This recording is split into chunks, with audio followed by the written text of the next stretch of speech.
So you've come this far now. You've explored these chords from the roots, going up, going down, from the thirds, going up and going down.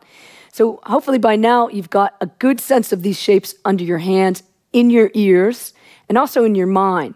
So how does this turn into a jazz line? If I could tell you my biggest secret about playing and improvising is that I already know, before I even play, what note I'm gonna hit 4 measures down the line. So I have to have some sort of plan. And when I was talking about these arpeggios being the spine or the blueprint of the song that I'm going to use to improvise with, I have to be able to put them together in a fluid way.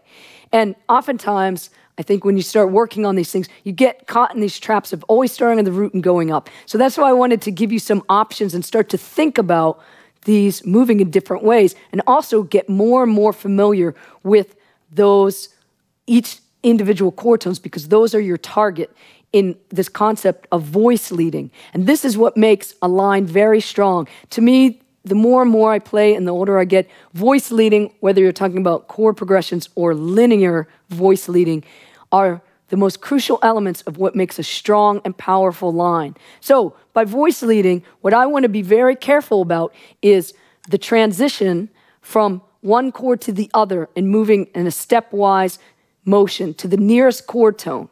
So I have to be able to see ahead of what's coming. So hopefully by now, if you've gone through this whole matrix of really working these out under your fingers, you can start to see what's coming next.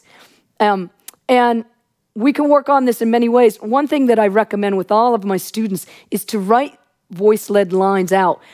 To me, when you write something out, it's like thinking in slow motion. And also, the more and more I play and teach and travel and meet with students, I feel that the difference between me and most of my students is not a problem with the hand.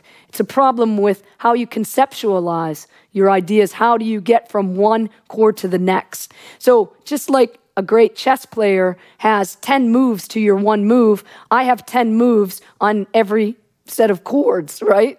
So that's what that blueprint or spine is about. Finding all of the passageways. It's like you're a puzzle puzzle master, or going through a labyrinth, and you want to see all the ways and all the corners that those chords feed into each other. And to me, it's one flowing line.